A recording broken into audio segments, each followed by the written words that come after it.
Well, another anti-NATO demonstration took place this week in Montreal following a protest that turned violent on Friday night. CTV's Jeremy Sharon has more on what protesters were calling for. A Friday night protest in Montreal turned destructive.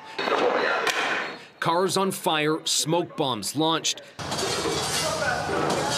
and windows smashed at downtown businesses.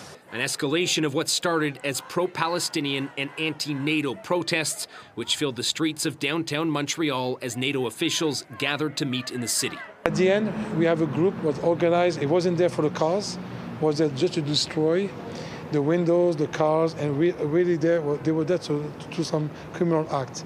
Police say 3 protesters were arrested. 1 officer suffered minor injuries. Witnesses say there were significant clashes between police and demonstrators. Several protesters were injured by police. At least 4 were taken to hospital.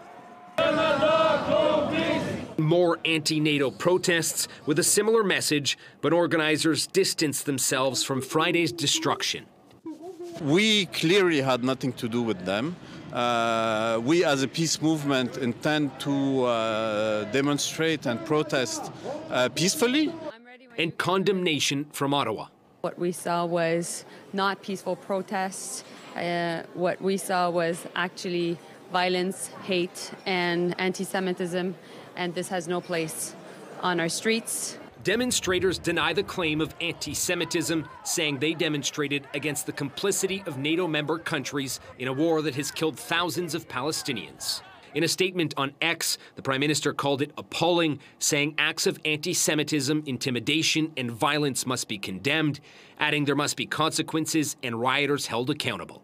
Lawful peaceful protests can be co-opted by anarchists who have other agendas. Conservative leader Pierre Poilievre blamed Trudeau for the violence in a social media post, saying in part, this is what happens when a Prime Minister spends 9 years pushing toxic woke identity politics.